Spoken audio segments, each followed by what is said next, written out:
北海道原本係阿伊努人嘅居住地，登別呢個名源自於阿伊努語，意思係深色嘅河。Hello， 我係 Dora。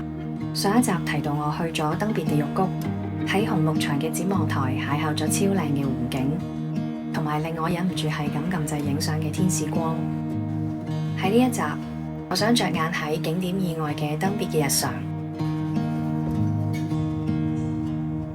同埋去探訪離登別唔遠嘅火山湖洞爺湖。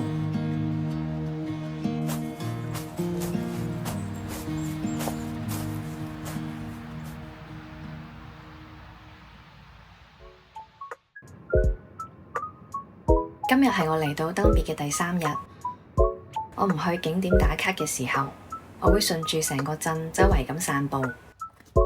如果要我形容嘅話呢度就係一個非常之純粹嘅度假村。除咗嗰條主要嘅商業街極樂街之外呢，剩低嘅就係溫泉旅館同埋溫泉旅館啦。我住咗2日落嚟，我覺得登別呢就唔係一個打卡用嘅地方嚟嘅。咁佢活動之類嘅嘢都比較少，更加適合啲想避開人潮、靜靜地超幾日嘅人。但如果你鍾意浸溫泉呢，登別溫泉係位列於日本10大溫泉之一，當地嘅10種泉質係可以極大程度咁滿足鍾意溫泉嘅人嘅。哇！今日暖咗好多啊！琴日呢係1度，今日已經上到8度啦，仲有出太陽。你睇下而家出咗太陽嘅登別係點嘅？好天氣同唔好天氣係兩個樣嚟嘅，不過啲積雪就溶晒咯，你地下已經冇晒雪啦。我再講多少少關於呢度嘅嘢啦。冬天呢，大部分嘅景點都會縮短咗佢哋嘅營業時間嘅。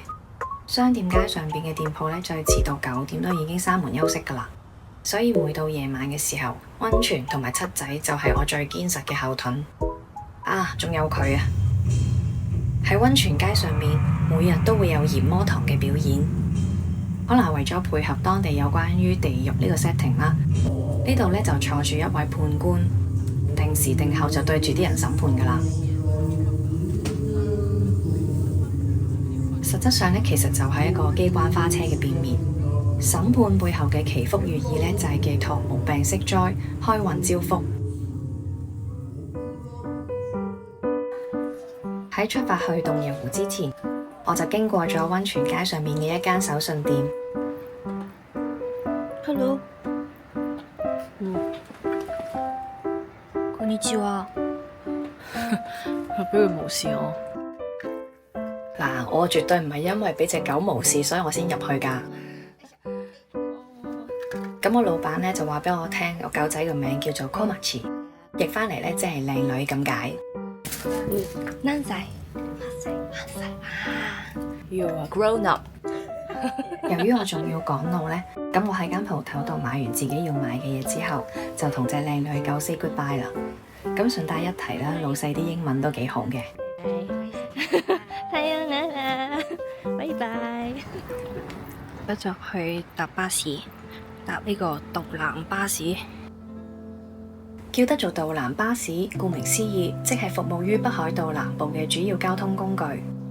好似我嚟嗰時咁樣呢，我係要翻去登別嘅 JR 站嗰度轉車嘅，架車就冇咁快會嚟到，所以我就入咗候車室嗰度坐低等。呢度嘅候車室呢，細細地一間，都幾有古早味㗎。坐喺入邊就好似置身喺電影入邊見過嘅類似嘅場景咁樣。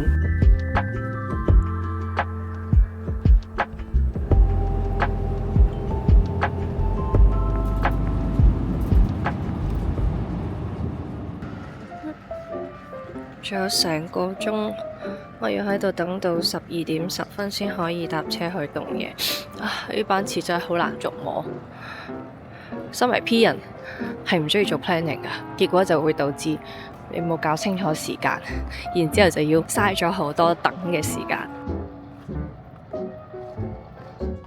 我第一日到登別嘅時候呢，就冇影到呢個。其實遊客就係可以自己喺呢度自行購買道南巴士嘅車飛嘅，咁我就預先買好咗今晚返去登別溫泉要用嘅車票。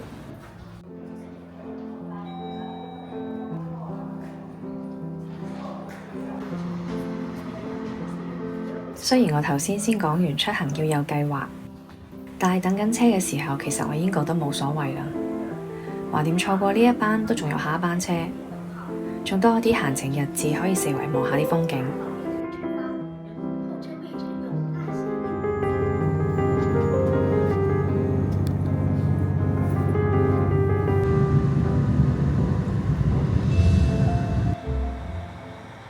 有啲 sad 啊！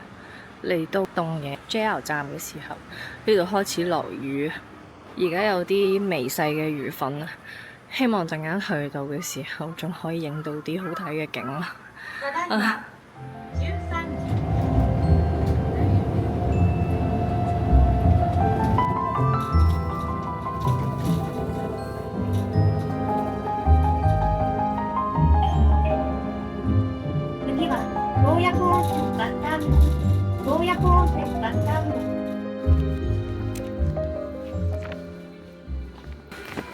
すみません。そこでお店ありますか？食事。食事ない。ない食事はあね、グリーンナンバー is restaurant. Okay. Restaurant. Not far from here. Not small town. Okay. 2 minutes. How many hours do I need to walk around here? 何時間？Up to me. 1 hour or 2 hour. Okay. Thank you. はい。ありがとうございます。哇！嚟到洞爺之後，成個人即刻覺得凍咗。呢度氣温應該低過頭先喺登別嗰度。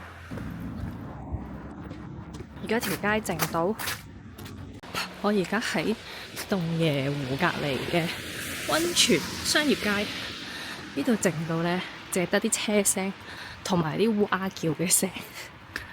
我收翻。我未見到有行人啊，有啊！頭先同我同一架車一齊嚟嗰幾個，好肚餓啊！我而家要快啲揾嘢食先。呢一路上有開門嘅鋪頭其實唔係好多㗎咋，我見到有開門嘅呢，是但揀咗一間就入咗去啦。可能因為而家係旅行淡季嘅緣故啦，咁入邊嘅食客都唔多嘅。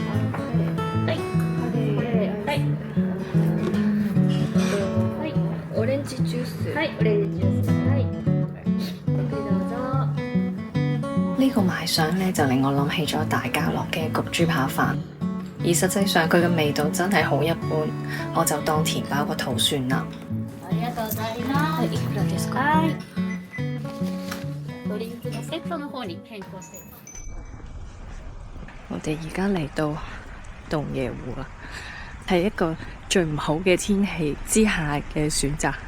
咁但係既然嚟到啦，我哋都會照行晒佢嘅。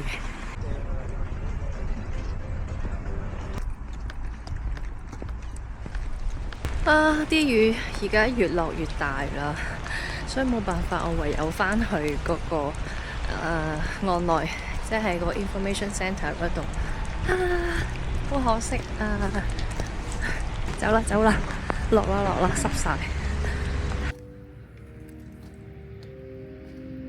呢場雨落咗就嚟半個鐘先開始變返細，我決定再次出嚟行一次。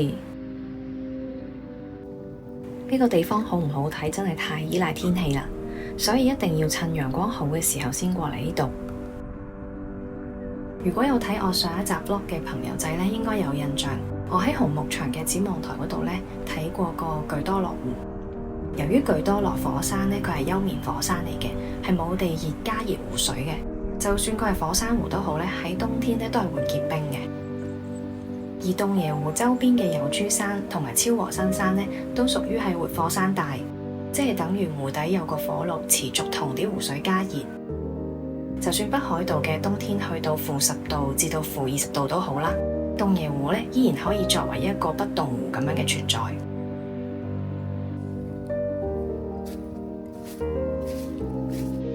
順住湖邊行，會去到有珠山噴火紀念公園，即係我而家行緊嘅地方。呢一個公園係為咗紀念2000年3月嘅時候有珠山噴發而起嘅。喺日本嘅呢一種活火山地區，主要都係用嚟發展觀光同埋旅遊行業，所以後生嗰一代咧其實好少會留喺度生活。亦都難怪呢度除咗啲遊客之外呢，平時係冇乜當地人喺度嘅。我喺個公園入邊發現咗一大片嘅雪地，而家正面我哋睇到嘅呢，就係有珠山嘅附屬火山超和新山。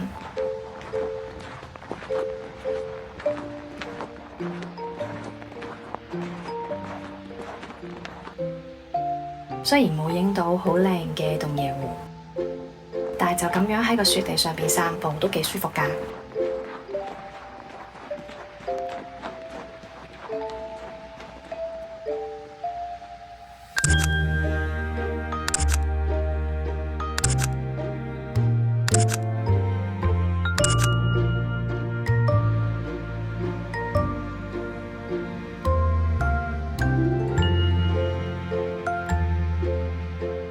正當我諗住沿路折返去車站嘅時候呢，就喺呢棵樹下邊認識咗2個朋友仔。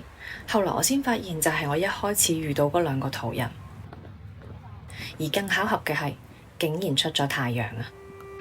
哇，好漂亮！這個是so called的日照金山嗎？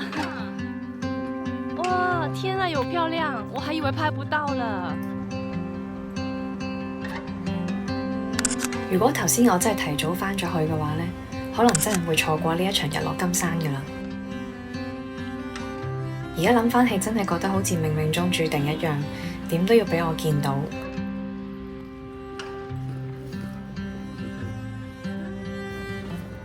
他們是會坐船出去那個島嗎？我們剛坐了。哦，怎麼樣？40分鐘，其實如何？環湖環了一圈。環了一圈，我還是沒有找到陽明山。希望我下次再嚟呢度嗰陣，可以睇清楚呢一座神隱嘅羊蹄山啦。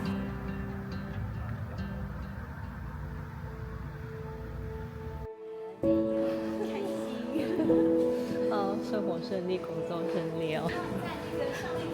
好啦，拜拜。冇諗到呢，入閘之後我哋隔住個月台又見到喎。給你照一下夕陽，好漂亮，後面。